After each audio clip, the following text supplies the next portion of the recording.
Welcome, everyone, to episode 55 of the Brandon Adams podcast. I have with me Scott Fawcett. Scott is the developer of the Decade system for golf. He has worked with Will Zalatoris, Stewart Cink, and Keith Mitchell, among others. Scott, how's it going today? Fantastic. I appreciate this. You're literally the first person that I've ever just reached out to and been like, I feel like we'd have a cool conversation just from listening to him. And it's so funny, like when you start talking with golf with some of the other guys, there's just so many crossovers between what I did with golf and poker. I just really thought, even though I know you've got a wide-ranging podcast, I really thought this would be interesting. So thank you for taking a flyer. I'm sure you're like, who the hell is this guy? Well, the crazy thing about you reaching out to me is that I was just in Kiowa Island with my good friend Lee Rivas, whose son is a top amateur golfer. Oh, cool. And he had given me the theory of don't, which was transformational for me, I have to say. I have a very bad mental game in golf.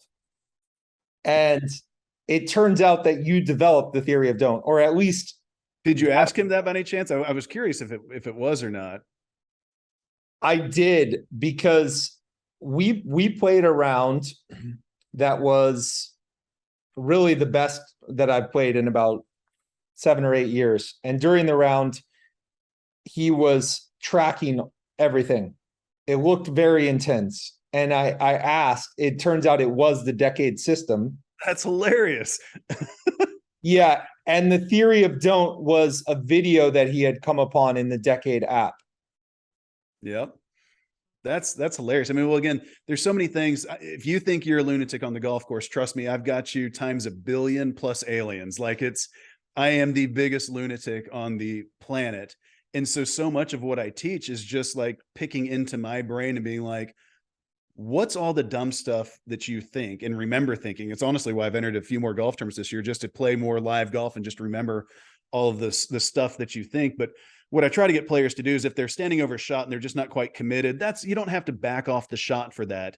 But if you're standing over the shot and there's any iteration of the word don't in your head, don't go left, I don't know what the wind's doing, I don't really know what the break's going to be on this putt, any iteration of the word don't whatsoever, that's a hard reset. You have to back off the shot and just start over, because you literally have no idea what you're doing. If you're just kind of like daydreaming, why did I wear red shoes today or whatever, just come back to the moment, hit the shot. But don't is a killer. You can't hit a shot with don't in your head. So Gavin's explanation of the theory of don't, this might be completely off. He said that your subconscious doesn't know the difference between do and don't. Like the conscious mind, they appreciate don't hit it right because the water is right. Aim a little left. But your subconscious, it just hears water. It just has water on the mind. And so you figure out a way to hit it in the water. Is that a reasonable description, or I don't know if the science behind that is accurate or not. I don't know if that is or isn't, but I do know I've heard that definitely many times before. But really, more than anything, like, I'm sure it's like, yeah, kind of ish, but I'm sure it's more along the lines of you're just not committed. And again, once you're not committed, that's when you're going to hit more outlier shots. So yes, that water's probably going to be far more in play than if you weren't thinking that. Again, the whole point is to always choose a small, concise target. Well, it's a lot of people try to talk in golf like aim small, miss small. And I'm like, actually, the psychology of it is aim small and trust you're going to miss big. So you've aimed small. That takes all of that into consideration. So if there's water on the right, we want to be aiming off the tee, at least 30, 35 yards left of that. I don't care if that's into the trees. Then you need to aim in the trees. I'd rather be in the trees than in the water. Because everything that we're going to talk about probably throughout this podcast is going to be just range. It's just like hand ranges. That's like shot patterns, essentially. I really believe that. So you've got a range of potential outcomes. And so what I try to get people to think about their shot pattern is like a shotgun blast. So you pull a trigger on a shotgun. Even though I'm from Texas, I don't know how many pellets are in a shotgun, but let's go with 50. 50 come out and make a shotgun blast. Well, a golf shot pattern basically resembles a shotgun blast if you hit 50 7-irons on a range. Except only one pellet is coming out of the gun at each time, and on each shot, and you don't know which one is coming. So you don't allow for the entire range of possibilities of outcomes, but 80, 85%, you want to make sure that that part of your shot pattern is safe. And so you're just going to have to aim away from that water hazard you're saying don't go into. You're going to have to give it some level of safety away from it. So to put this in the language of Dave Pelz, who I don't hear talked about much anymore, but he was the golf guru when I was playing high school golf back in the day. Oh, cool. I didn't know that. I was not good. I was a non-starter, but I was on the team. So he would talk about the percentage error index, which is basically the miss over the length of shot. And he said that basically this number would be fairly stable for your typical player, like your best ball strikers in the world at that time would be around 5%. And their miss at 200 yards would be 5%. It would be 10 yards on average. And at 100, it would be 5%. Do people still talk in these terms, like percentage error index, or? No, but that's honestly like a giant portion of what Decade is. So everything Dave did, which again, he's a NASA engineer, the guy's really smart. He did the best he could with the tools he had at the time. But at the end of the day, he did not have TrackMan, launch monitors. He just all this gear, if you will. And so, yes, he's correct, but he really should be thinking more along the lines of like standard deviations. And then, like, honestly, if you took about 85% of your shot pattern, just chunk the 15%, it doesn't even matter where they go. As an extreme example, if I hit my 7-iron 180 yards and I hit 50 of them, and then I accidentally top one a foot, I don't want that to destroy. So if I carried 57 irons 180 yards, and then I top one, it's going to destroy the mean. So we don't want outliers to destroy the average. And so I really try to get down to like 85%. I want the majority of outliers to go away. And then I want to find the standard deviation of the rest of the shots. And so that would tend to be between 5 and 7%. Again, obviously, depending on your handicap and everything else like that. But I mean, yeah, he definitely was. I had never heard of him talk about that, but there are a lot of, so Decade is again, exactly how you just explained, based on some percentage of your shots and the standard deviations of it. But at the tour level, that is basically 5%. That is actually spot on. And are you measuring your miss under conditions of pressure? I'll just give you an example. I've been doing a trip for the last 5 years where some poker and sports analytics guys, we go out to Colorado and gamble on golf over 4 or 5 days and have a great time. We know each other's games very well. Like, we know how to handicap everything. We play a variety of different matches, and everyone folds under the pressure, right?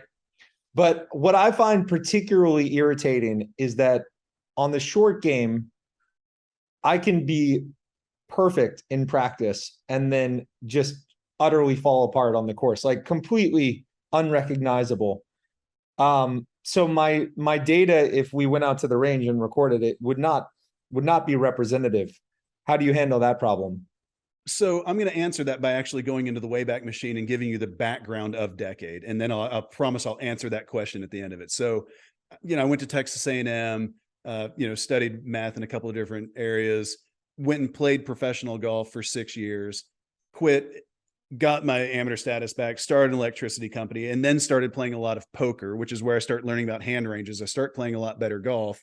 And then that's when the new strokes gained statistics were starting to be released. So they started tracking Shotlink data, which is basically just to the inch where every golf shot started and finished, and then the strokes to hole out from any given area. So once I started realizing 2011, that's what they were creating with the data, I started realizing, well, it's like, it really is like poker stove, honestly. Like, if I know it takes 1.5 strokes to hole out from 8 feet, and 2 strokes to hole out from 32 feet, and 2.8 strokes to hole out from 100 yards in the fairway, and 3.02 strokes to hole out from 100 yards in the rough, like, once I know how many strokes it takes to hole out from any given area on a golf course, well, the next thing all I need to do is quantify the size of my shot pattern, like I was explaining. And then I can basically solve course management. So when I started first having this idea of what I could do, again, I really was just trying to help my own game. I went back and played professional golf again. Once I started, Chris Como and I are really good buddies. And once I started working on my game with him and playing better, I actually entered the PGA Tour Q school back in 2008 as a 35-year-old amateur, got through all 4 stages, went and played again. Like I say, I promise I'm going to get to the question here at the end of this, but that's when I first started realizing with the tools we have on hand now, rather than course management being this elusive, mystical, folklorish aspect of the game, like I could, solve it as a concrete math problem. Well, what I first started doing to your, pressure creates bigger shot patterns. Well, I didn't do it in my simulator you see here. I had a different one at the time, but I basically quantified the size in directional and distance control standard deviations of my shot pattern. I did it indoors in a perfect setting. I then went outside and did it on a driving range with different crosswinds and different, lies, a little bit uphill, a little bit downhill, ball above my feet and everything.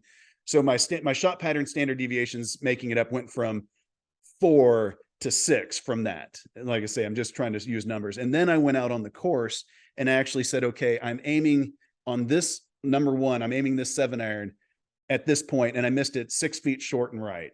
Well, once I did that over like the course of 50 rounds, so now I know what my shot pattern size is indoors. I know what my shot pattern size is outdoors on a range. And now I know I'm making a few, most people think this is like a totally mathematically solved problem, but I had to make some assumptions. Yes, like you say, it's going to get bigger as pressure increases. So I made some adjustments, assuming that instead of my standard deviation being at 5%, now it's at 6% because of the situation.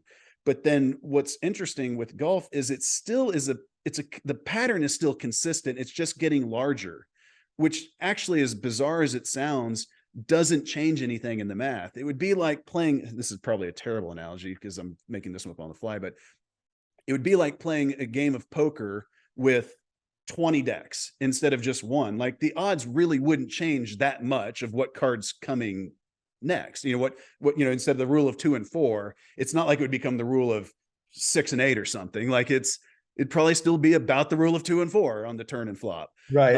or the turn and river rather. So the pressure does make it bigger, but that's kind of irrelevant to the actual strategy. Does that make sense? Yeah, definitely. And honestly, but a lot of what I don't think that I realized when I was creating all of this, if you'd asked me in 2015, after, I caddied for Zalatoris when he won the Texas Amateur and the US Junior, the second player I taught because I live in Dallas, the SMU head coach asked me, he's like, dude, whatever you're teaching, will you come teach DeChambeau because he fires at every single pin. I can't get him to stop. Cool. I went and taught it all to him in February of 2015. 3 months later, he was 67 in the world at the time. 3 months later, he wins the NCAAs and US Amateur. And it's like all these young players are so good. It's incredible. They just don't have a clue how to play the game. And I do mean this like largely because they don't have a prefrontal cortex. Like they don't have the experience necessary to make good decisions. So even if you explain to them, hey, you got to do this, this, and this out there, removing the emotion from decision-making is actually what it is. So like if you'd asked me in 2015, I would have told you I'm a genius. The math is amazing. It's all the math.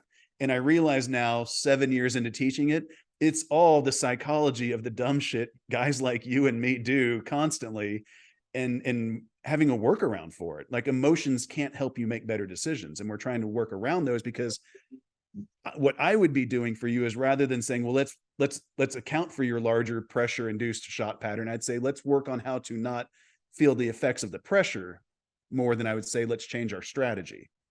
Does that make sense? yeah, definitely.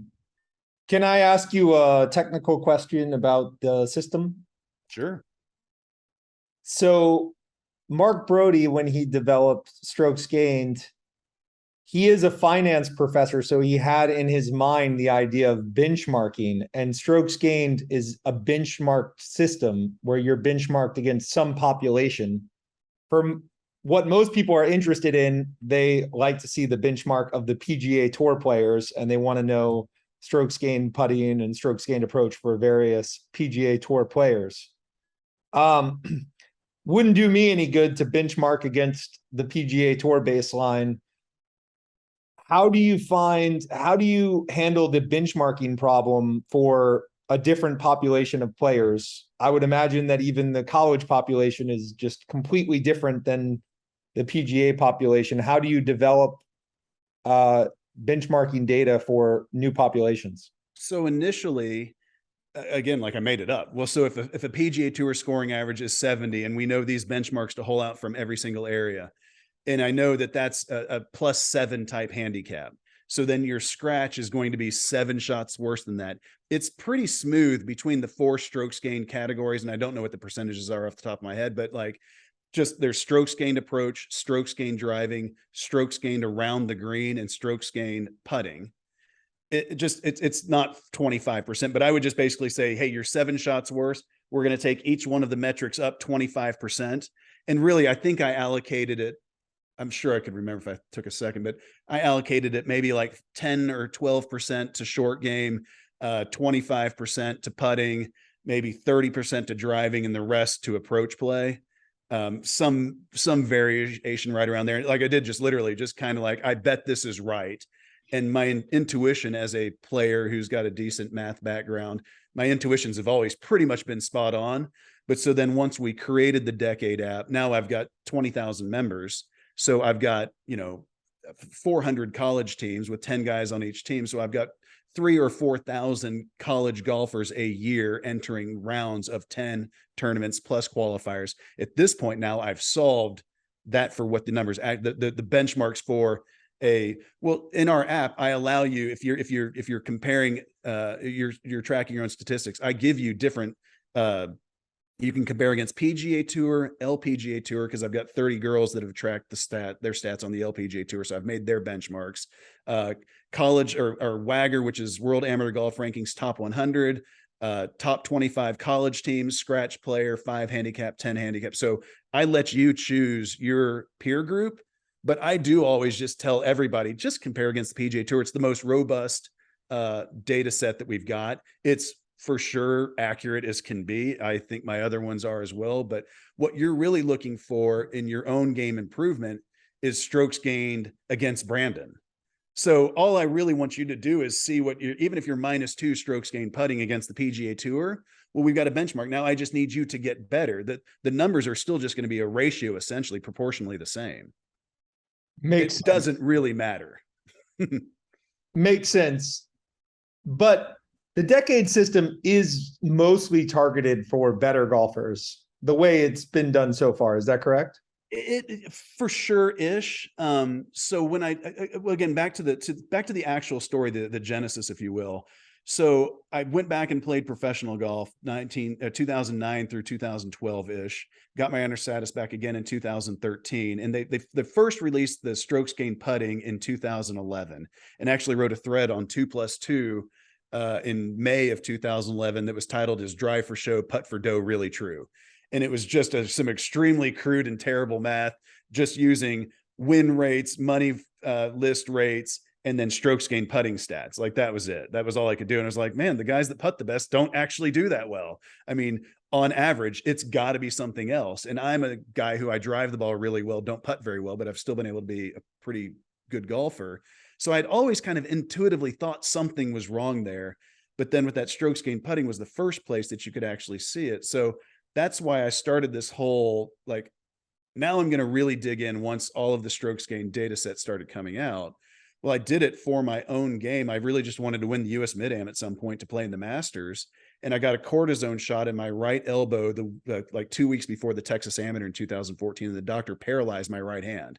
Obviously, luckily it's come back for me, but I couldn't move my hand for like 3 days. And that's the only reason that Will Zalatoris was a junior golfer at my home course who, I've known since he was 9. We've played 100 rounds together, but I'd never I'm helping him a little bit with strategy. But when I called him, I'm like, dude, I did something math-based for strategy that I think would really help you.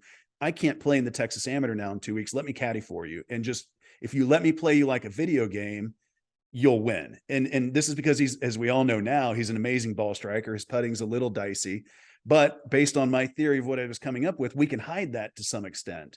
What's paradoxical and odd is the better ball strikers and worse putters, they actually need to, I don't know about to say they need to play more conservatively. It's not that they need to play correct still, but historically, they're trying to be very aggressive with their approach shots because they're trying to make their birdies from hitting the ball well, not by making putts.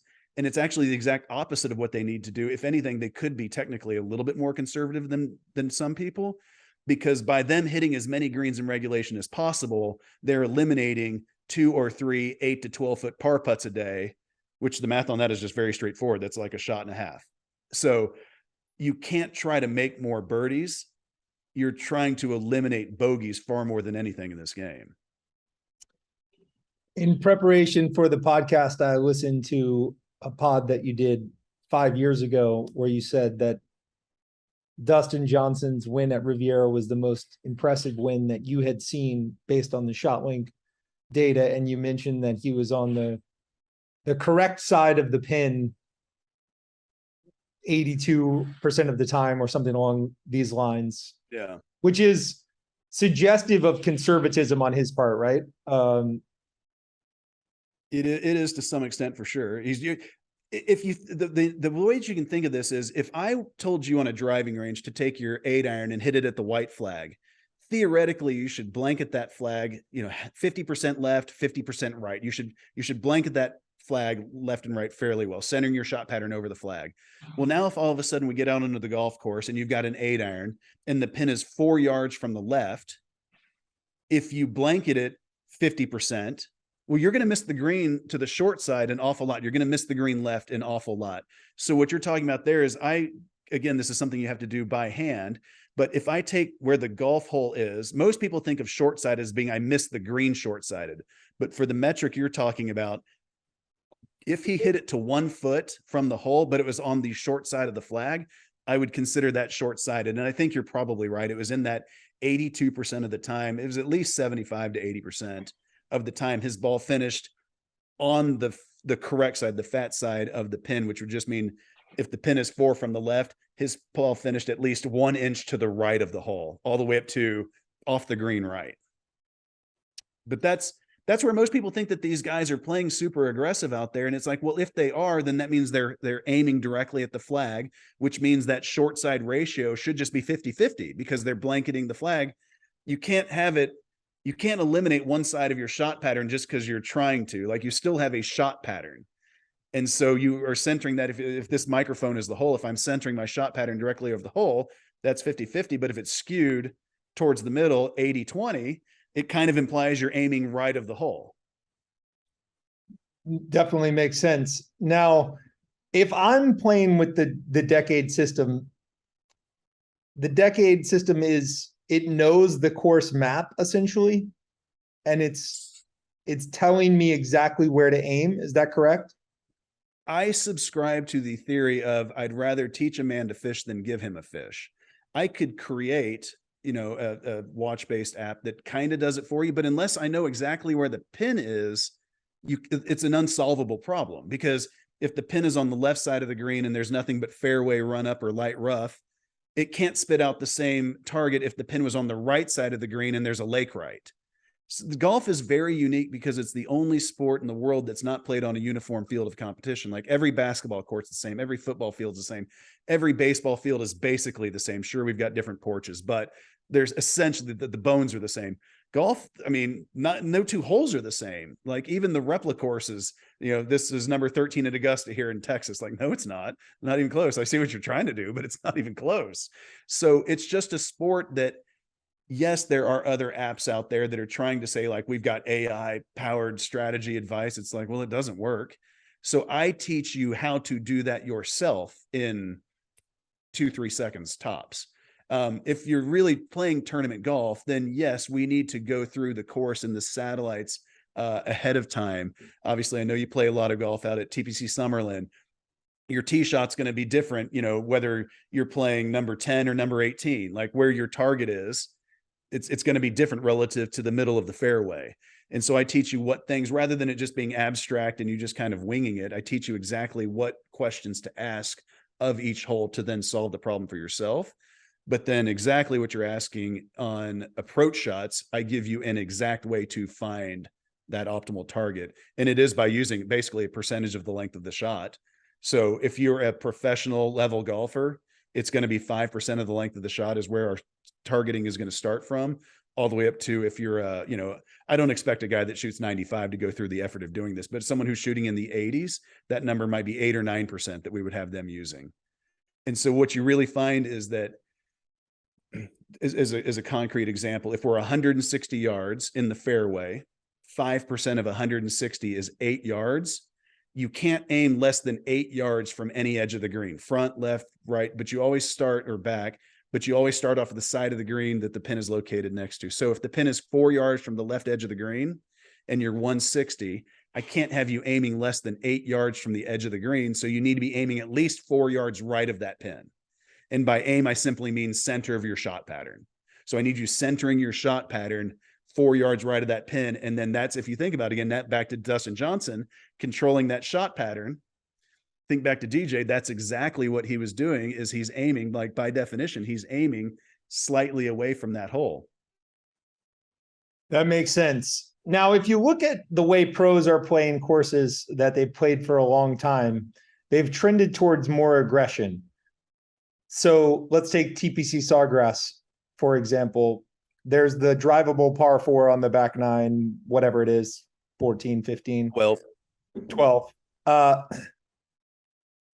Now all of them drive that green, basically all of them.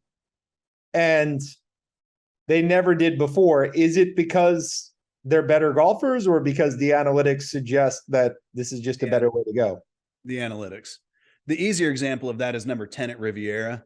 If you can think of that hole, it's the drivable par 4 that's got a crazy skinny green. Do you know what hole I'm talking about there? Yeah, where it's like a reversed bowl. It's only 9 yards deep on the right. So the front left, it's like a bulb, whatever kind of fruit that is. It's got like a bulb on the left, and then the right is just a skinny little part that sticks. So it sits very wide, maybe 30 yards left to right, probably not that, 25 yards left to right. And the left side of the green is probably 20-ish yards deep, which is still narrow. But the right side of the green, in between those bunkers, long, short, and right, is only 9 yards deep. And it angles away from you. So the traditional advice on that hole was, if you are going to be going for it, if the pin's in the front left, you want to be going for that green. And if the pin's in the back right, you want to lay up short left of this bunker. So you've just got a nice little angle from 70 yards, because you can get in some really funky spots. If you hit driver and the pin's in the back right, you can get in some really weird spots. That was just the traditional advice. Well, along comes, Shotlink, and for lack of a better way of saying it, like Decade, like that hole, I exclusively have changed exactly how the PGA Tour plays it, where historically maybe as much of a third of the field would lay up short of the bunker, leaving themselves a pitch shot. And I think it was last year, maybe 2021, one person in the final round actually laid up short, whereas normally it would have been 15, 20 people. Only one guy did. And the key to this is, and the key to all things Decade, is on a hole like that, you play very aggressive off the tee. In this par 5s on your second shots, you play very aggressive, because you really do materially improve your birdie rate as you get closer to the hole. So we can actually afford more bogeys, because I'm going to offset them with more birdies. Typically in the fairway, if I'm going to try to just get more aggressive with the 7-iron, it doesn't lead to more birdies, just because shot patterns are so big. So if I'm aiming a 7-iron directly at a flag, yeah, I might hit a few more really close than if I was aiming 7 or 8 yards right of the flag. So by aiming with the correct, air quotes, correct strategy, I'll still actually make the same amount of birdies. I'll have a slightly longer birdie putt on average, but I'll have more of them. The flip side is I'm eliminating the silly kind of bogeys where it's like, gosh dang it, why did I try to get that aggressive on that shot? And this just actually backs up perfectly from the Decade Stats portal. As your scoring average improves from 95 to 79, out of those 16 shots of improvement, only one is from more birdies. The other 15 shots is by making fewer bogeys and higher. And it's like, well, okay, that seems kind of obvious, 95 to 79. But as your scoring average improves from 79 to 70, 75% of that improvement also is from bogey and higher avoidance. Like literally, as you improve through the 70s, the vast majority of your improvement is from making fewer bogeys, not making more birdies. And so in a hole like 10 at Riviera, we try to be aggressive off the tee. And then if you get in a spot, you're like, that didn't work out. Just dump it to the front part of the bulb, try to 2-putt and move on. Like it didn't work out. That's part of the the key of proper strategy is you do play aggressive in some situations, but then you have to have the patience to be like, well, it was a birdie hole. I hate saying that word too. It was a birdie hole back on the tee, but based on where that tee shot went to, it is no longer a birdie hole. And being able to recognize that and then have the discipline to be like, okay, I'm just trying to get out of here with, and technically I would say not even par, like a 4.25, because you're going to three putt so often from that front little bulb to the back pin from, 50, 60 feet. So that's a hole that I created decade in 2014. And then I actually caddied for Zalatoris at Riviera in the PGA Tour event. That was his first start on the PGA Tour, was in 2015. So he's basically the only player I had worked with in the field at that time. And actually the scoring average on the hole that year was 4.09. But if I take 2011 through 2015, the scoring average on the whole overall was 4.04. Don't worry, I've got this on another monitor right here because David and I just happened to be talking about it this morning. But from 2011 to 2015, so the inflection point there is decade. And then from 2016, because at that point I had at least probably 6 or 8 guys on the tour that I was actually working with, but another 30-ish guys that had seen a bunch of the video content that I supplied to the Chris Comos, the top golf instructors out there. And from 2016 through 2020, I need to update this. I haven't updated it since the pandemic.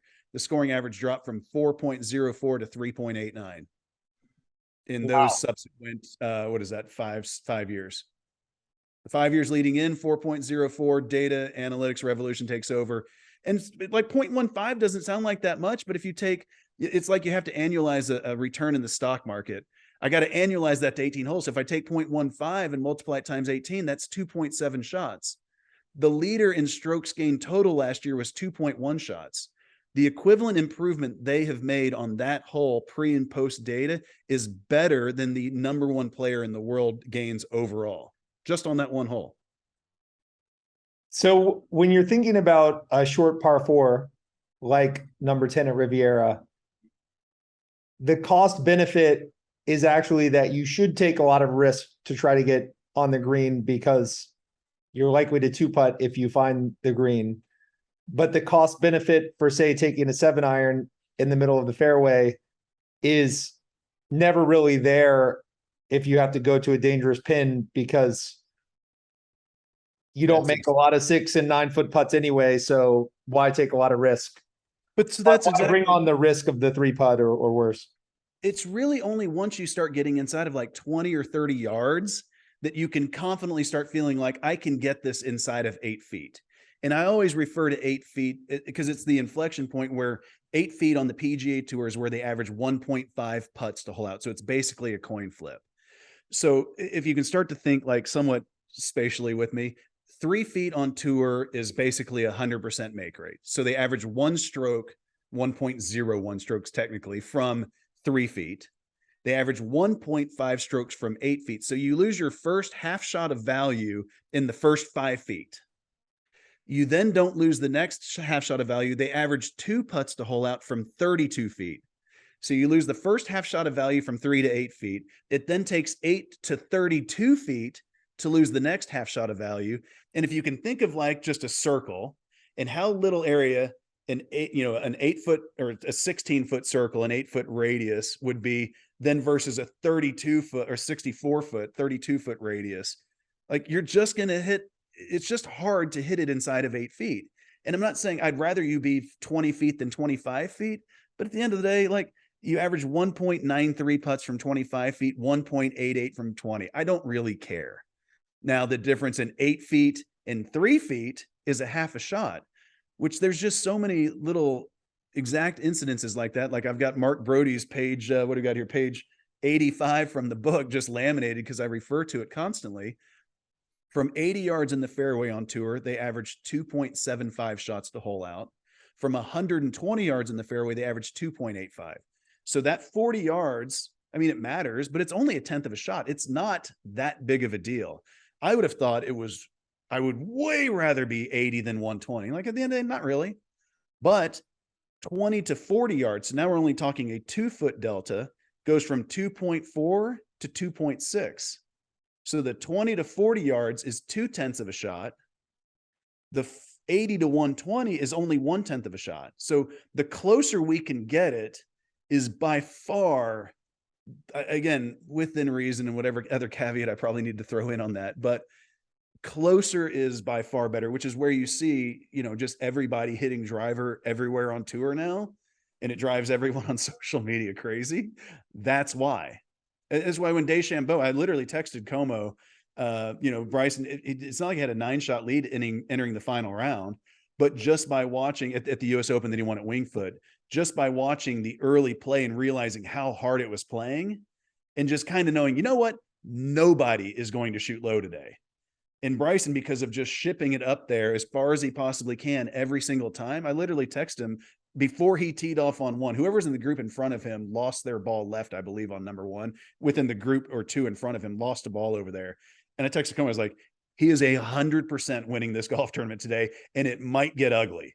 Like, I literally said, like, just there's no way he can lose this golf tournament unless he, literally dies out there. That's great. Now, the Shotlink data, when it comes in, you've mentioned that you try to look at the Shotlink data every week for the PGA Tour. One time I requested to get the Shotlink data because they give it away if you're in academics or whatever. Yeah. And it came and I couldn't make any sense of it at all. It was geographical data and I couldn't interpret it. How do you get the data in a form? How do you get the data in a form where you can interpret it? I don't. Well, that's what's funny. So what I did with creating Decade really predated me having access to Shotlink. I did everything based off of just the published numbers. Here are the Shotlink. Here are the strokes to hole out numbers. I don't actually need Shotlink to solve course management. I just needed Mark Broadie's the data. Here's the remaining values, and then I need to know the shot patterns of me or whoever it is that I'm working with. Now, when I look at it on a daily basis, a weekly basis, I actually just go through it by hand. So if I've got a player, Keith Mitchell, whoever, I actually, because like you say, it's geotagged in an XYZ coordinate. The X and Y is like you would traditionally have in any, grid.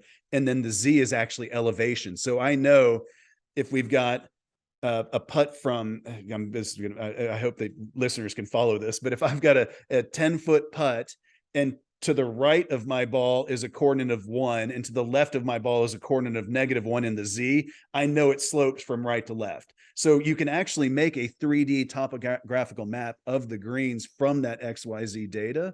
But all you need to understand is there is a common point each week that you then base all of those numbers off of. But it's just not something I do. I graduated from college in 1996. So while I do have a couple of different math related degrees, I graduated before Excel was anything. So like, it's not what I do. But it's not what I need to do for my players. What I actually need to do for my players is I go through by hand and I calculate how many times their ball was on the short side or the long side of the hole. But you couldn't automate that anyways. That's something only like me as a player, because you're kind of like, if the green's got a little back left quadrant and the pin's back there, well, where do you draw that theoretical line that we're going to consider it short-sided left of? I'd literally just eyeball it. And the ones when I'm like, that's on my line, the first one I give to them, the second one I take away, the first one I give. But usually it's not more than 1 or 2 around a tournament rather that actually fall on that line. So it's almost irrelevant. So I go through by hand and calculate. Well, so when I first got access to Shotlink, it was when Como got hired by Tiger. And I went through and did a ton of work. This is embarrassing as always to admit to another adult, but because I don't know how to do it, I downloaded these PDFs actually that are the graphical images of where the shot went. Because I'm like, I just want to see if I can like reverse engineer his strategy a little bit. So I downloaded like 4 tournaments worth of PDFs.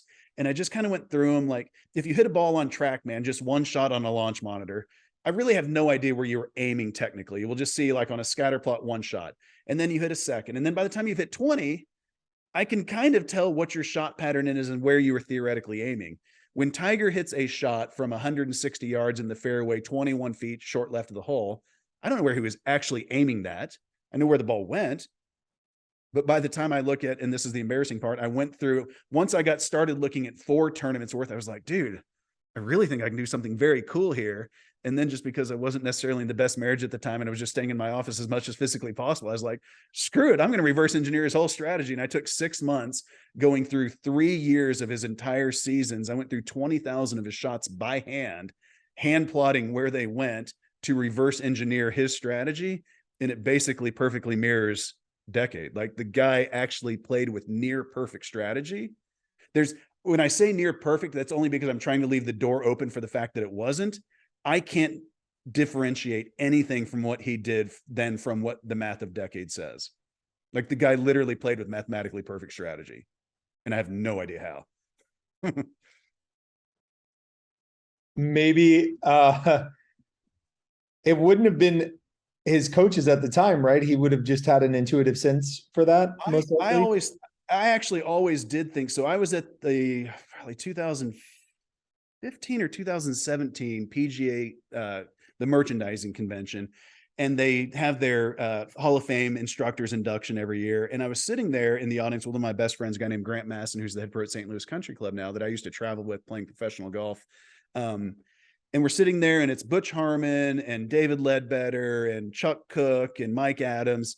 You know, there's like 5 or 6 big name guys getting inducted in the Hall of Fame. And my buddy said something that was really interesting. He's like, you know, I kind of know what everyone on the stage teaches, but I have no idea what Butch teaches. But all of his players play better, like as far as like some sort of a swing, you know, system, if you will. He's like, I kind of know what everyone else does. And I was like, that's a really interesting thought as I'm just kind of getting into teaching. And I went home and I got into a YouTube wormhole trying to search for Butch Harmon. What does he think about swing? And everything I found was strategy. Everything I found was how to play a game. And I was like, wow, I think this guy just literally knows how to teach people to play golf. And so Claude Harmon and I, you know, Claude's Butch's son, works with DJ Brooks. You know, he's been around the game forever. I was complimenting Butch ad nauseum one time, like, man, Butch is amazing. He's the greatest teacher ever and blah, blah, blah. I really think what he teaches with course management is amazing. He's like, dude, Tiger taught him everything. And now he gets to sit back on the range and make $25,000 a half day because Tiger taught him all this stuff. So I'm half kidding with that, but that was kind of about, he's like, Tiger just got it. And again, like I've got this video in the app. We've all seen the video from Curtis Strange, the first week that Tiger turned professional, where Curtis is saying, what would a good finish be here this week? And Tiger's like, winning. He's like, what would second place be? He's like, second sucks. And Curtis is just like, haha, you'll learn, in his smug way of saying it. What people don't know is also in that same interview, he asked him, like, what have you learned out here so far in your starts? And Tiger's like, you know, last year in the US Open, I got a really interesting lesson. I played with Nick Price the first 2 rounds, and Nick shot 66 and was leading the first day. And we're having lunch afterwards, and I asked him, like, how many pins did you fire out all day? And he's like, 2. He's like, really? I thought that was really weird. We went back the next day and he shot like 66 again at Shinnecock, and asked him again, how many pins? He's like, 1 or 2. And he's like, and here I was firing at every single pin that I felt comfortable on, which was basically all of them. I think that those 2 rounds and having Nick Price be like, dude, you don't get it. And that worked what you're doing because you're so physically gifted. What that works on the amateur level, that ain't going to work out here, buddy. And I think that was probably the most important 2 days of his life that he may not even recognize how important it was. Because I again, I hate saying it because I get I've got a bad rap on Twitter already for taking credit for people's play, but you would be blown away at how consistently I have a person tour player reach out. In the first week we talk, they go win or have one of their best finishes in a long time. And it's just, yeah, you're really good at golf, and just getting you when you're hot and excited with this new idea. And then they all taper off super fast, like, because it's so hard to stay consistent with it. But you take a kid like Zalatoris, who, again, he was 3,300 in the world in the junior golf rankings, not even the amateur golf rankings, when I helped him win the Texas Am and US Junior. Within 3 months, that guy was number 3 in the world. And he's never, I mean, again, he's literally never played bad since. Well, I caddied 100+ rounds for that guy over the next couple of years. And all we did was talking about this and beating it into his head. You know, when he didn't win, I think it was at Rocket Mortgage, they're like, you know what's going on? He's like, I just got to keep doing the same thing I'm doing, and eventually a win's just going to get in the way. All this stuff is the mindset that we worked on with meditation and Josh Waitzkin's book, The Art of Learning, and Dr. Larden's mental scorecard, just where you committed to the shot or not. Like, it was years and years of developing to where he's got it. it's just ingrained in him. Like he can't, it's his DNA at this point. And the other guys, we spend 2 or 3 hours on a webinar. Oh, I got it. They go out all excited and they own it for that week. And then they just fall right back into their old habits. And so we'll have refreshers every once in a while. They just ride these ups and downs, but it is just uncanny how simple it is to get these guys to think better. Football fans, join the next generation of fantasy football with Rainmakers Football, the first ever NFT fantasy game from DraftKings. It's the only NFT fantasy game licensed by the NFL Players Association. You can play all season for millions in prizes by building the ultimate NFT franchise. Playing Rainmakers is simple. Buy, sell, bid, and win player card NFTs of the biggest names in the game through regular drops and auctions on DraftKings Marketplace. Build your NFT franchise and enter free Rainmakers football contests all season long. You'll be competing for almost $30 million in prizes. Download the DraftKings Fantasy app and sign up with the promo code ADAMS. Click the Rainmakers tile and opt in to get your first card free. You will then be playing for millions in prizes all football season while building the ultimate NFT franchise. That's promo code ADAMS. Build, play, and win only at DraftKings. Let me ask you a gambling question. Let's imagine that someone said, I want you to use all of your expertise and come up with your odds for, say, the 2023 Masters. And imagine it was coming up in a couple weeks or whatever. How would you go about that problem? Let's say you could have a month to figure this out. Let's just say they pose the problem 6 weeks out. How would you go about that problem? Clearly, you think there are some courses. You mentioned the DeChambeau example for US Open where you're saying he's a near lock to win. Presumably, that means that there are a lot of players that are very good that are drawing dead for some reason. The Masters seemingly would be one of those tournaments where the lesser players are drawing dead, but yet you have Danny Willett and others win. How do you determine course fit? If it were, how do you see if a player is drawing live in a tough field? How do you assess how live they might be drawing? The first place I would start is what's their dominant shape with driver and does it fit that course?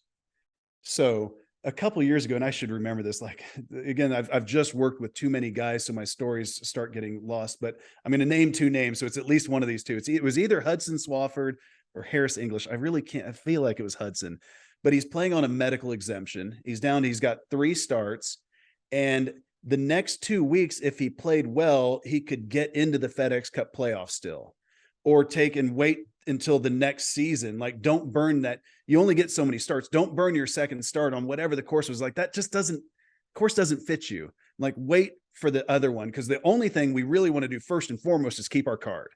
And his agent was kind of mad. He's like, no way, dude, let's play this event, because if you play good here and play good there, then you're in the FedEx Cup playoffs and yay. And I'm like, I wouldn't do it. And he went against his agent and waited, and he won the tournament I told him to wait for. And it was largely because of shot shape off the tee. I want the course to fit your eye off the tee first and foremost. The second thing I'm going to look for is really, like, I'm going to start with, are you a good approach player? Like, it's so comical how straightforward ball striking trumps everything else by a mile. Like, I'm not even, again, this is where, like, I do listen to a lot of the DFS stuff. I shouldn't say I don't listen to any of it. I've heard some of it. I'm like, yeah, I guess. But a great win rate on the PGA Tour is 1 or 2%.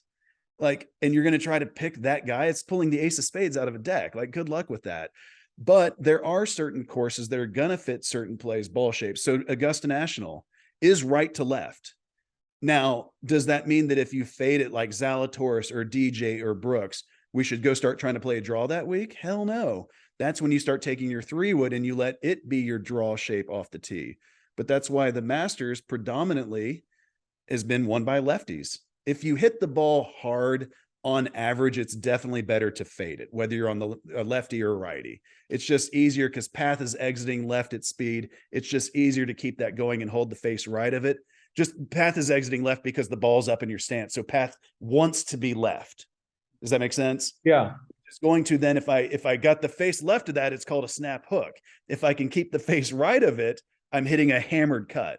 But I don't want you to try to hit a draw all of a sudden. So lefties, Bob Charles, Phil Mickelson, Bubba Watson, Mike Weir, even though Mike doesn't hammer it, he still hits fades because on 2, 5, 10, 13, getting the ball to move right to left is really important. Now, the only holes that draws are even remotely mandatory is 18. Or excuse me, left to right ball flight is even remotely mandatory is number 18. I guess it maybe helps to move it right to left on 9, but not really. At this point, the guys are covering everything on the left. So its shape's kind of irrelevant on 9. So there are 2, 5, 10, 13. There's 4 tee shots that you have to draw it. I mean, like there's just no two ways about it. So if that just happens to match your natural shot shape, it's like a free 2 shots. Like if you net it down to strokes gained, shit, it's probably more than that because you got 4 rounds, you got 8 tee shots. Like it's 16 tee shots. It's a huge advantage. But then also shot patterns for a right-handed player tend to tilt long left to short right. So I'm going to hit from your angle. I don't know if I'm doing this right. They're going to tilt long left to short right because my pulls are going to tend to go further. My flares are going to tend to go shorter. So now all of a sudden you get a hole like number 12, where the back right pin on Sunday, everybody knows it's in the middle of the green, but everybody wants to push it over there towards the pin. Well, the pin is actually further into the green than where those guys are trying to hit it. If you go straight across, it's the wrong club. But so now they're kind of hoping they push it into the long right portion of their shot pattern. Now, same thing on 13, but let's flip the switch and say I'm a lefty. I can aim at the middle of the green. And if I happen to pull it, awesome, it's tight. On 12, if I happen to pull it as a righty, it's in the bushes long left. And if I happen to flare it, it's in the water short right. If I'm the lefty, my pull is going to still be close and my flare is going to still be on the green because that green tilts so much short left to long right. Lefties have such an advantage on that golf course. It's amazing. So there are things like that to your question. But then the next thing I'm going to look at, and then this is probably a long answer, but this is what podcasts are for. When everybody after Zalatoris has had all these top 10 finishes in the majors and he's just red hot and he's the best ball striker and I got him in the British. Like I love Will like a son, but I'm like, I wouldn't have him there. Well, why? Because of putting. Oh, you're right. He's a bad putter. No, because line is less relevant at St. Andrews.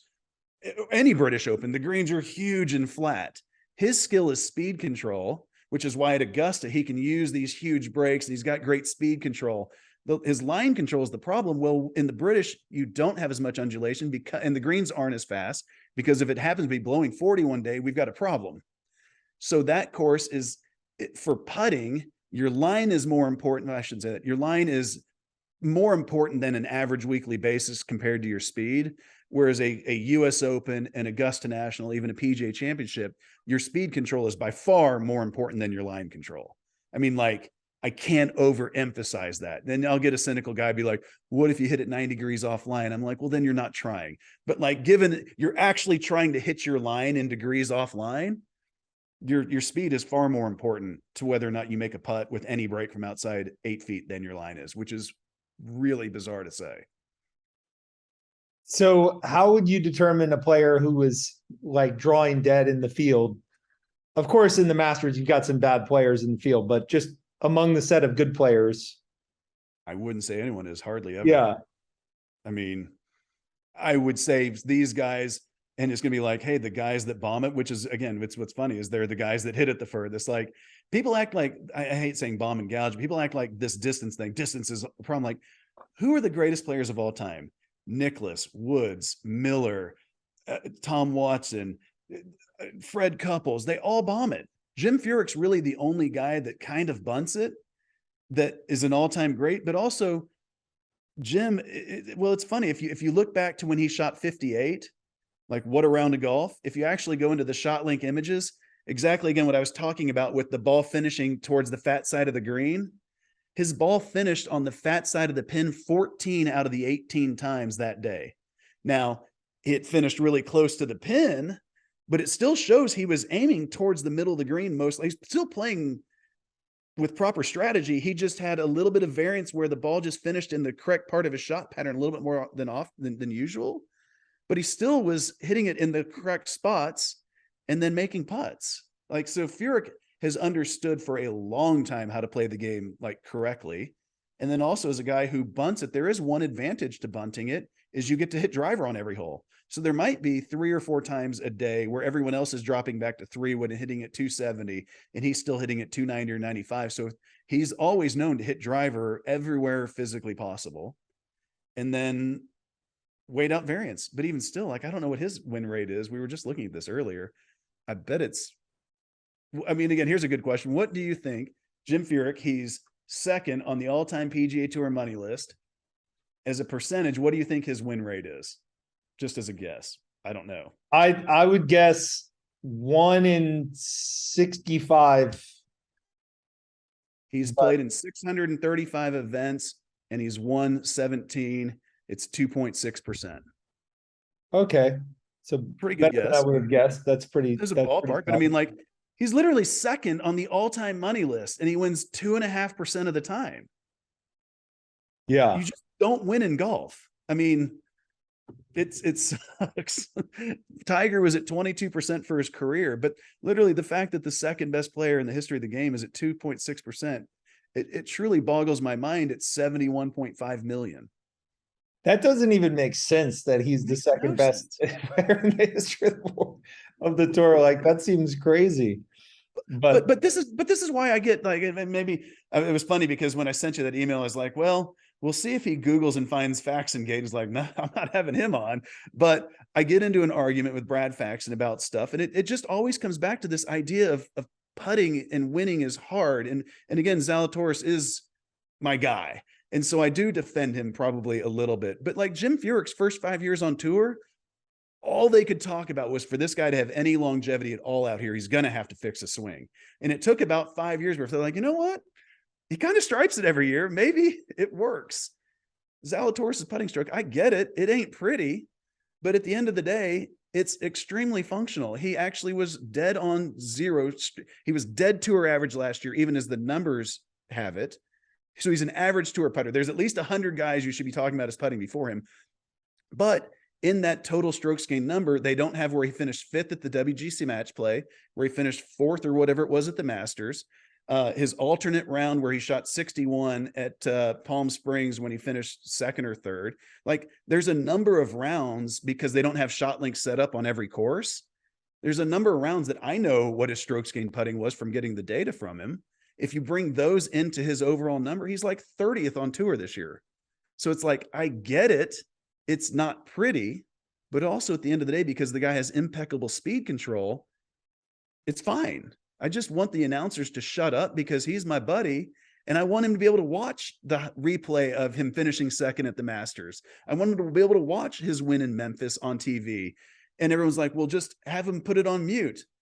Like, well, when they show a close-up of his putting stroke for 30 seconds, you think he can guess what they're talking about? Like, I'm going to assume he knows what they're talking about. And it's just not, since the narrative is wrong, they're the ones that need to update themselves, not him. Y'all need to tell the story correctly. It's pretty straightforward. He's a good putter. Of course.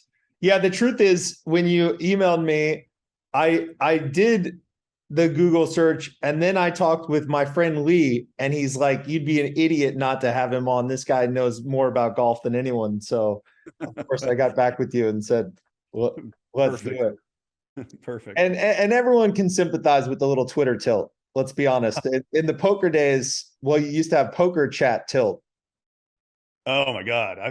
It's so funny because I did play online, but I didn't play that much. I totally forgot about how absurd some of those directions can go. Some of them are captured for life. The poker chat tilt. You can go on the 2+2 archives and see. Zygmunt used to have some good ones. You could.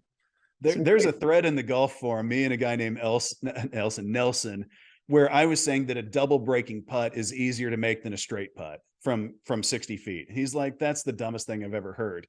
And I'm like, well, if we have a dead straight putt from 60 feet, my angle of degrees of miss, it's basically like 0.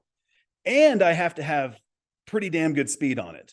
Whereas as crazy as it's going to sound, a double breaking putt, at least it's kind of circling. It's for sure circling back and forth across the hole some. And what's funny is this thread, it was ballistically comical how two adults, this shit we were saying to each other over something as pedantic of which putt is easier to make, it turned into like, I think the moderators changed it to like the thread that ended the golf form or something like that. But what's funny is I literally went out the next day and I'm like, I'm going to prove this to you. And I literally, Zalatoris he's 14 or 15 at the time. And he's going to a Christian school here at the time. And so I literally was like, okay, Will, let's do this. I'm like, Will, I'm going to illustrate that a double breaking putt is easier to make than a straight putt. Are you a man of God? And is this the first time I've ran this? And I literally turned the camera and he's like, yes, I believe in God. And this is the first putt he's taken at this. I'm like, cool. And then he shows it me and I made the first one, which was total luck. But I'm just trying to illustrate, like, my line is less relevant the more break you get and the longer the putt gets. But a dead straight putt, I only have one option. It's perfect. Whereas at least if I know the putt's going to be moving around, it's got a chance for the hole to just accidentally get in the way. Yeah, that's logical to me, because if it is a double breaker, it's more likely that you're kind of going down a fall line, as it were, right? Like you're going down the bobsled track, right? Like, but even if the hole was on the second portion of the break, so I'm not right on the fall line. So the fall, I see what I'm putting down the valley. Right. And even if it's not, just because I'm able to get the ball rolling across multiple lines, the hole's going to get in the way of more of those, because the way putting works is it's like a combination of lock. You have to, in any putt has 100, I'm making up a number there, a bunch of different lines that can go in, and there's only one speed with each line that can go in. And for the long straight putt, there is really only one line and one speed that can go in. But once I kick some brake on it, there's a bunch of different lines and a bunch of different speeds that have a chance. It's just whether or not I get the other one accidentally correct. I don't know if I'm explaining that very well. It's a hard one to abstractly explain. That makes sense. And Twitter tilt, by the way, is a little fun. It's good for engagement. It's like middle school. The fight is 100x engagement, I think. Twitter is built for that. Again, the one that I recently got in trouble with, I probably could have worded a couple of them a little bit better than I did. But my first tweet when I first went off the rails was just a joke. I told an announcer that he was wrong in less than colorful language about Will's putting when he was winning in Memphis. And then Brad Faxon, who hates me, tried to get me in trouble by retweeting it. And then Justin Thomas jumped in. And next thing you know, there's a New York Post article. I'm like, damn, I wasn't expecting that to happen. But it was pretty comical, because honestly, I had 2 million unique views on my Twitter profile in the next 48 hours. And as a guy who only has 33,000 followers, that's more than I get on a daily basis, I can assure you. I love it. Now, you had an eventful day today. You have the journalist David Epstein, who wrote the best-selling book Range, there with you. What are you guys doing today or this week? Funny, because actually I was trying to think of a way, because what I was trying to, we're here talking a lot about like perfectionism and perfectionist and how that's really just a crutch. And I was trying to kind of relate that into poker and tilt, because a lot of tilt, I think, comes from my golf tilt comes from trying to be a perfectionist. And I assume a lot of poker tilt is people who think, man, I played this hand perfectly and you got lucky, you donkey. So we're here talking about some perfectionism stuff. Like, do you know much about poker? Like, can you relate? I'm trying to relate like a poker question in here to draw him in. I mean, I have a question. Because, and this is very conceptual. So like, I don't want to drag you guys down to like my level here, but I will anyway. That a lot of what you're talking about in golf, like at the most basic level, like you guys have really been getting into some of the nitty gritty, but is, you know, that given luck, right? Given the fact that people can't control their golf shots as well as they wish they could, you have a range of, a range of possible outcomes. And basically you want to change your strategy to eliminate the worst of those outcomes in many cases, a little bit. You want to move that dispersion of your shots over a little bit so that you're rubbing out the chances of really bad outcomes. Well, it's kind of, honestly, it's kind of like when people say shorting a stock is so much more dangerous than being long, because you have infinite upside loss. You know, if you short something at 100, it could go to 10,000. You know, if you buy something at 100, it can only go to 0. That's actually I never really thought of it that way, but in a range of outcomes in golf, like once you get it into the water, we have unlimited upside, whereas playing aggressively, you can kind of really only make a birdie. Like obviously you hole out some shots, but really you can kind of only make a birdie.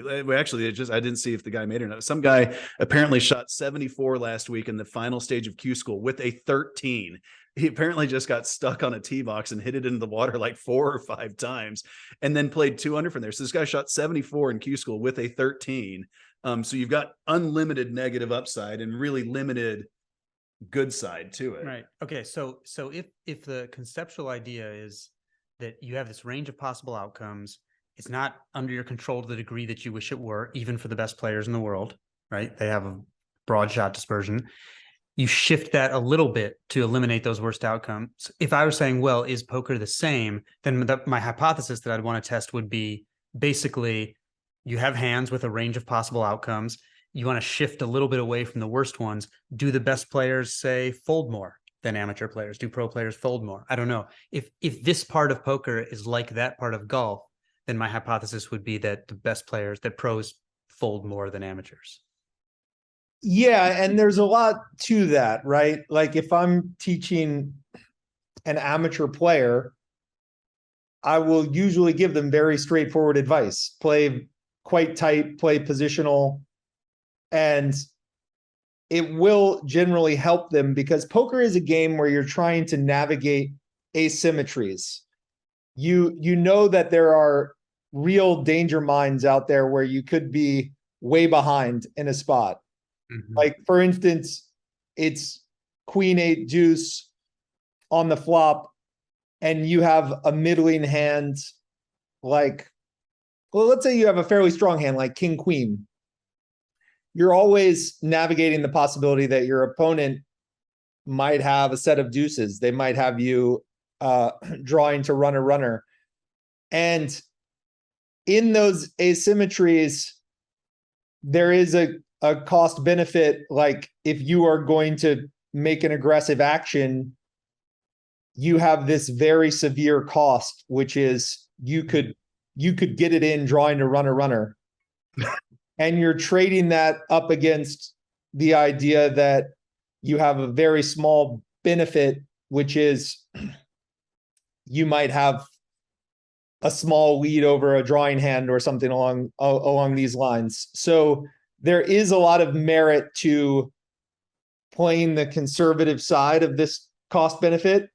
And in recreational games, a lot of times you can just play very straightforward. You play tighter than your opponents and play more positional, and that's a winning strategy. When you're up against very tough opposition, you have to thread those asymmetries very carefully. Mm-hmm. And there's really no conservatism that's allowed for. And to answer the question about tilt, I think that tilt for a recreational player is a very simple emotional phenomenon, right? They're having the adrenaline sort of wreak havoc on their decision making, and the fight or flight response is preventing sound logic. But for a very strong player, tilt is a really subtle thing. For instance, I played this match against Phil Galfond a couple years ago. We were doing some PLO, and I was getting laid a price on the overall result of the match. And I had prepared very carefully for the match. And one of my overall pieces of strategy was that I knew approximately what the equilibrium strategy was based on hundreds of hours of study in each particular spot.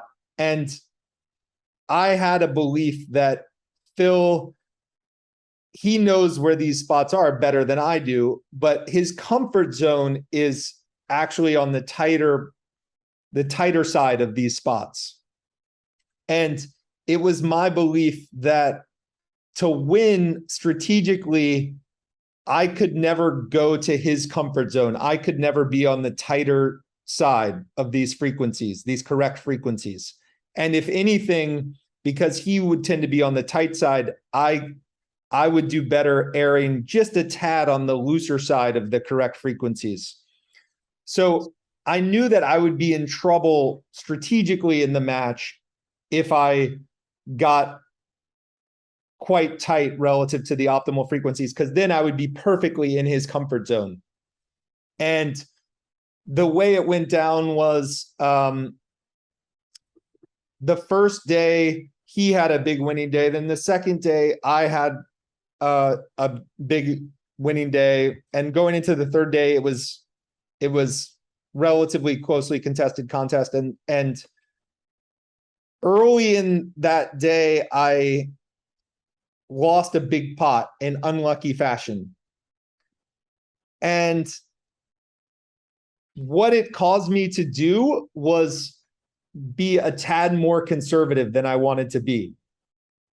So the form of tilt that I took was not your usual form of tilt where you get very aggressive trying to get back to even or whatever. It was that I became a little bit conservative, a little bit careful. Just a little gun shy. Yeah. And that was exactly where I didn't want to be in the match. I had laid it out strategically that I didn't want to be in that region. And the result on the day was a pummeling. And that day sort of told the story of the overall match. So tilt, it can be quite subtle. And in this case, it was not what most people think about tilt. It was being a little too careful and a little too tight. Interesting. And that's obviously very different than the golfers you're talking about, right? Because you're talking about like how a specific individual is impacting your strategy, right? Which in golf is like there's some superstar effect, right? That when Tiger would be playing, people would play a little bit differently, but for the most part, they're playing against their own tendencies. Well, that was the one thing that I had kind of made a note of here while you were talking is the one thing that people get wrong in golf strategy is they're like, I'm on the 18th hole. I've got to make birdie to get in a playoff to win. I should play more aggressively. I'm going to make more birdies by firing right at this pin. And it's just not the way it works in golf, because no matter what, we still have a shot pattern. We still have that to deal with. And golf is the only sport that doesn't have defense. There's no shared ball. There's no mutual clock. So you can't impact your opponent's play. Whereas in poker, like I can play more aggressive and impact your play. Well, that was the one thing I thought was interesting with your podcast with Negreanu, where he's talking about like, okay, everybody's out here playing GTO, and if they're all doing it, then what are we actually doing if they're doing it perfectly? But if you notice a guy's playing a little more passively, then you shouldn't play GTO. You should play a little bit more aggressively. I feel like that's kind of the gist of what he was saying. And so, yes, there are some optimal plays like by the book, but if you're not adjusting to your opponent's play, you're kind of leaving some equity out there. Would that be accurate? That's accurate. When you get to the higher levels of play, people are trying to stay pretty tight to what they view as the GTO frequencies. So you're making very subtle adjustments at that point. How do you do that? Well, approximately a frequency that you want to employ. Let's just say you want to 3-bet 12% of your hands in PLO for a certain stack depth. And you know what hands that implies you're 3-betting with, right? So one way is just to have exact hand ranges in mind, and when you get the combos that fit in that 12%, you're just always 3-betting. That gets you there, right? But if it's a spot, say, where you can't just rely on your hand, and in PLO this doesn't come up, but in no limit you might have a mixed strategy where you're, say, calling 75% of the time, raising 25% of the time. There you can use suits or whatever as a randomization. You're still going by the cards. That's kind of what I was wondering, if there's a different way you go from what suit is it on the left or whatever, like, because just changing from 12.5% to what would that number go to? 20%? That seems like a big jump. But then a second, you just said all of them, which I know you probably didn't mean it that way. Well, no, the 12.5%, that would be your overall frequency of 3-bet. So you could then have a cutoff hand, Add two for each hands in. type of hand that tells you how do you get to 12.5%. And then anytime you have that hand, you just 3-bet and you're getting to that frequency that you desire. But if it's a game where you're going to have a mixed strategy, then you can use suits as the randomization. The tougher situations are one where all of the cards have been dealt and now you're going to bluff some frequency of the time. To randomize that is tricky. Some of the more technical players will use various devices, like they'll have a timer that's going all of the time and they'll just say, all right, 1/3 is up to 20 seconds and stuff like that. When did that start? Because I had never really heard anyone talk about that back whenever I was playing, again, like 03 through 06. And then I saw someone talking about it one time. I was like, shit, that's a pretty good idea. I never really thought about that. Was that kind of a newish GTO type idea? Well, I would recommend the Negreanu podcast with Lex Friedman, where he, I've listened to it. That's probably where I heard it. Yeah. yeah, it's a very good one, but he talks about the idea that cornerstones of the way we think about poker today were just not at all a thing in the early 2000s. So it wasn't just you and your poker trajectory. There was really no talk about GTO and best response to best response and blockers and card removal. No one was talking about it. It's from my perspective, it would have seemed unlikely that game theory took over the way we thought about poker, because my particular trajectory was, I had played poker like in the college years, but then when I was at Harvard, they had the Harvard Poker Club, and there were some very analytical people that were using game theory to study poker scenarios in a very academic way, and that was how I started in poker. So the GTO logic was always how I looked at the game. And then the first book to make significant progress there was the Bill Chin and Jared Enkenman book, The Theory of Poker, that came out in late 2006. And then when that book came out, it was a big step, and I was able to then digest that and progress from there. But the GTO school was sort of always my lens. But it didn't seem inevitable to me that everyone would use game theory as the way they looked at it. From looking backwards, of course, you can say, all right, it was inevitable that a static game would yield to analytical methods plus computing power. And obviously these analytical methods would be game theory, the science of strategic interaction. It seems obvious, like in retrospect, but if you were talking to me in 2007, I would have never guessed that the entire poker universe would adopt the language of game theory.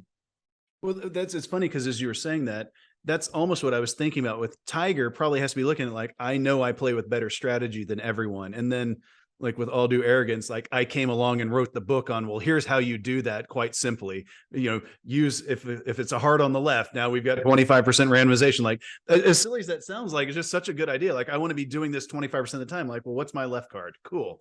It's funny because from that podcast I haven't dug into it yet, The Modern Theory of Poker, that book that Daniel was talking about by Michael Acevedo. I know Michael well. I was getting some poker coaching from Michael. He's a very, very sharp guy. Yeah, I've got that book sitting on my island downstairs. I took it to West Palm Beach last week to try to dig into, and I just didn't quite quite have it in me. But again, I think one of the main things is just like the idea that in aggression in poker, like you can impact your opponent's play, and that's just not the way it works in golf. I have one hand I want to ask you about now. I hadn't even thought about this until you said king, queen a second ago. So I played in the main event in 2006, and I was your standard donkey that should not be throwing $10,000 away. But there's a guy that hadn't played a single hand in as long as I could possibly remember. He under the gun raises it to 5x or whatever. And I'm in the hijack, and I look down, I've got king, queen of spades. And I'm just like, dude, I could hit this and I could be just dead dominated, and I fold it. He gets called by both the small blind and the big blind. The flop comes king. First of all, is that a hand that you're always folding or always raising? You're never what are you doing with that hand in that scenario? Guy doesn't play much.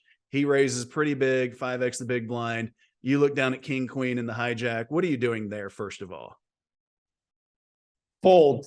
Yeah. Okay, that's what I did. Now the punchline is probably not hard to see. The flop comes king, king, king, and I was proud of myself. I just sat there with a stoic face of like, holy shit, that's interesting. The small blind shoves, the big blind calls, the guy that originally opened called. And I'm like, what the hell just happened? And it was jacks, queens, and aces. Wow. And I would have flopped quad kings. And I literally was like, I had to get up and walk out of the Rio and go get a drink. I was so I don't know if a fourth guy would have changed the calculus on anyone's head, because it was like shove, call. I'm like, no one's got the king. But wow. That is a fold. Yeah, that's a fold. And right. I feel better. Michael Acevedo's book, it could be the best poker book ever. Nice. It definitely would be if it were more carefully edited. They maybe rushed it a tad, but as is, it might still be the best poker book ever. And what you will see is that the game is very positional, right? So the starting hands are exceptionally positional. So if you're playing GTO, you're just quite tight under the gun. That's correct. That's GTO. And so the response function for everyone else at the table is quite tight against under the gun. And then you could make adjustments if the player is especially tight or if their raise size is big, and you can just play exceptionally tight against that player. So you were correct to fold the king, queen suited. Again, it's a game of threading asymmetries, right? And the asymmetries with the king, queen suited are working against you in that particular situation. I mean, just even if I hit the flop, I'm gonna have nowhere to know where I am if he just leads out. Am I dominated? I just felt like this is a situation where I'm not gonna know. I was on the fence, and probably if it had been anyone else, I would have called, but this guy just hadn't played at all. This is 5 hours in probably. And so he's the traditional guy that's just trying to make it to day 2 and just not get blinded off. Yeah, it sucked. Yeah. If it's a different scenario and 2 other players had called and your hand was 7-8 suited or whatever, then after calls, the asymmetries are working in your favor and you call. But with king, queen suited in that particular spot, it's really a reverse implied odds situation for you, and you should play that situation carefully. This is one question David and I were talking about earlier, in match play in golf. I don't know what the actual number is, but if Tiger's playing number 100 in the world, he's probably an 80-20 edge, but it's literally still number 100 in the world. I mean, it's one of the best players on the planet. If you get a guy like Ivy and you, just in heads up, what, if you played 100 sessions of the exact same game, what is his edge over you? Is that as slim as 55-45, or is it a 70-30 or 51-49? Again, I'm asking, make up a number here. It would be super tight around 50%. Would it really? It would depend a lot on the structure of things, but it would be a tightly run thing for sure. That's interesting. Now, there are certain structures that you could come up with where it would be different, but under like a common kind of tournament type structure, it would be a closely run thing. Very nice. It's become a technical game, and what's that's that? made it. It's become a technical game, and that makes it a tighter run thing for the most part. Do you like that or not? I mean, I assume the edges are disappearing. And then if that's the case, I like it. You're never going to compare to the environment of 2004 through 2008 just because the characters were so fascinating and everyone is learning a lot at the same time. So it's not as fun as it was then, but I still love it. It's still fun. you're in Miami, is that right? I'm in Miami. Do you play a lot down there? Play a lot of poker? Yeah. Play a moderate amount of poker down here. Not super regular. And very little golf, but if you're ever in Miami, we should play some golf together. I would definitely I'm love bad. that. I'm bad. Well, but to like that point, I guess it was Antonius. Have he shot 80 from the tips and you shot mid 80s? Is that 5. Yeah, I think if I were to play, say, the tips at Shadow Creek, I would say that my average would be 96, 95 from the tips at Shadow. I would say that would be my average. obviously, since we've got the author of the sports gene sitting right here, is there a genetic component you think to what makes a better poker player, or just somebody who's smart? Absolutely. I mean, it's the so-called first law of behavior genetics is every behavioral characteristic has a genetic component. It's just a question of how big it is. So absolutely. I mean, you're talking about people having to regulate their, in addition to being smart, right? I would imagine that the people that excel at poker tend to excel on all sorts of tests of cognitive abilities and decision making and things like that, but also about the temperament of being able to regulate their emotions to make good decisions. Absolutely. I think they're some, training and your environment matters, but no question, I think there are genetic underpinnings, that sort of thing. Not to mention just the willingness to want to play, right? Like, it's like gambling is a pretty well-known dopamine spur, and that's sort of what you feel rewarded for doing has a big impact on what you'll keep doing. So For sure. And I think that more than anything else probably explains why there aren't more females playing. The fact that, again, I don't want to delve too much into the biology, but it seems like that response to the dopamine high is a little bit more of a male trait. And so I think that there's just not quite the psychic payoff for females as there are for males. And that's why we don't have more female players. Well, I think you can safely say, on average, this is true, like without it turning into any sort of oh my God, I'm getting myself into sexist trouble here or anything like that. But on average, I think that statement is probably pretty genetically true. I think when you look at other dopamine behaviors, it would seem to be a strong male thing, right? Like, I would imagine most cocaine addicts are male, and all these sorts of things. I would imagine that this is, but I could be making an unreasonable generalization. One interesting one, David, is when you're considering the emotional makeup of a poker player, there is a very high incidence of like Asperger's type personalities. Mm-hmm. And that type is drawn to pattern recognition, and they tend to be a bit obsessive about putting together the pieces of a tough problem. So it's not so surprising, but I also think one of the reasons is that this type of personality, they really do view the bluffing element as just part of the game. They don't view it as anything personal. They actually don't have a problem with it. And so, like, if you're playing a pot against your friend and you guys are playing for life-changing money. Say it's a tournament spot that's worth hundreds of thousands of dollars, and you decide to go all in on a bluff against him on the river.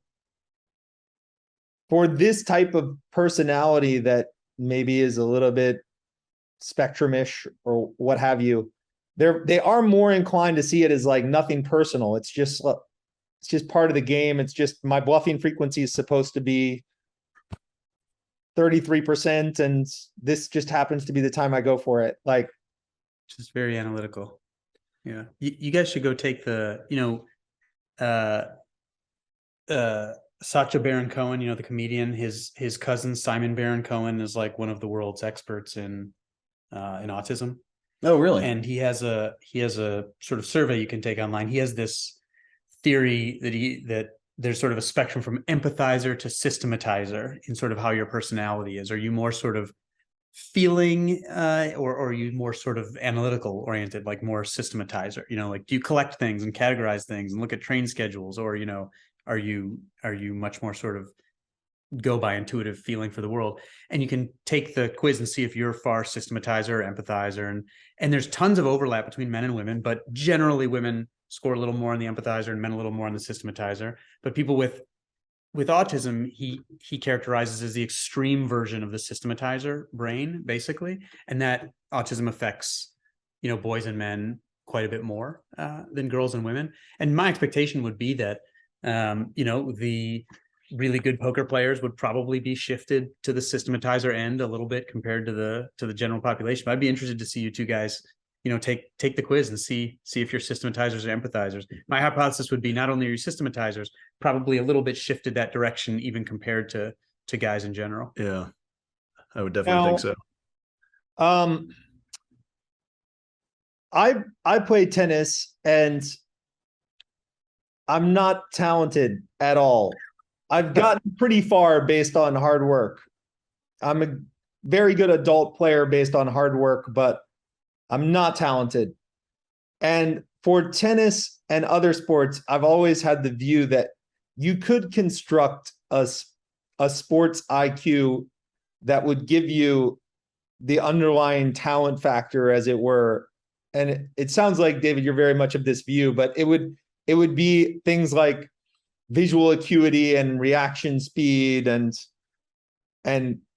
processing reflex, these types of things that would tell you your natural inclination to be able to make adjustments for an oncoming tennis ball. Is this your view of things, that like it's mainly talent and then hard work is giving you stuff around the edges? I think it's well, first of all, I think reflexes are not what people think they are. So reflexes, I think, would generally not be one of them. But it would be like, the reason that great tennis players seem to have such good reflexes is that they're just picking up on cues from the ball and the body of their opponent to see what's coming before it happens. Because otherwise it's way too, like, a serve from a pro tennis player probably takes, maybe 0.4 of a second or something like that, to reach you. And that's like, it takes half that time just for to see that there's an object in front of you, to have like a signal go from your brain to your muscle to start your muscle fibers twitching. It's way too slow if you're actually seeing the ball and reacting to it. So when the ball's up in the air, they're having to look at body position, angle of the racket, and things to make a judgment ahead of time of where it's going. So you can see in these, Scott and I were talking about this earlier, these so-called occlusion studies, where like if you delete visual information from like the wrist to the elbow of someone serving, you will make the ability of a pro player to return the serve a lot worse. Can I go through the entire analogy of pitching and softball? So that's why there used to be like this TV show where the best Major League Baseball players couldn't hit softball pitchers because they thought they could, because the transit time of the pitch, even though it's from a closer mound, from about a 43-foot mound in softball, is about the same, because they're only throwing 60 miles an hour or so. And so these Major League Baseball players thought that, and the ball's bigger, so they thought they would smoke it. And in fact, they couldn't even hit foul balls, because they need cues from the body of the pitcher, like the rotation of the shoulder, the angle of the arm, twist of the torso, the flicker of the pitch, which is the flashing pattern that the seams of the ball make when it spins. And they group those into a signal that basically says like, ball's going here or there, swing or don't swing, as soon as it's released. So when they're faced with a pitcher who has like That's crazy. different like rotation of the shoulder, different angle of release, the ball looks different, the seams are different. They're like stripped of all of this anticipatory information that they spent all this time learning. And when they're left to use their reflexes, and the reflexes can't possibly do it. In fact, like we don't even have a visual system that's capable of tracking an object as it gets that close to our face. Like its angular position is changing so rapidly. So you could tell someone to, like people tell their kids to keep their eye on the ball. Like you could tell them to close their eyes when the ball were halfway in. It would make no difference if it weren't like psychologically upsetting to what they're doing, because they already have to have decided what to do. So reflexes can't do it. So like athletes a long time ago used to get these reflex tests, and that's how they would be selected. But it turns out that this is a software, not a hardware skill, but that people, are able to sort of load that software at very different speeds, and that things they have like visual acuity make a big difference once they've acquired those skills. So there's like this interaction of, hardware and software essentially. And I would say for something like tennis, we were also talking about this. There's this funny book called Extraordinary Tennis for the Ordinary Player by a guy named Cy Ramo, who's better known as the father of the intercontinental ballistic missile. And basically what he was arguing was that at the pro level, something, just roughly speaking, like 80% of points are shots that were just really hard to return, and 20% are errors. And it's the reverse at the amateur level. And so his argument is you just try to avoid errors, basically. As an amateur player, you can become really good just by avoiding errors, and not, which in this sense has a little bit, we were talking about it because I think it has some commonality with what Scott's talking about in golf, is that avoiding errors gets you quite far. So I think you can get really far in tennis if, I think it'd be a different once you're competing with the people that have the hardware and the software. I think it becomes a different game. Or like anything, you just keep whittling people out, and then it's just like you've got it all.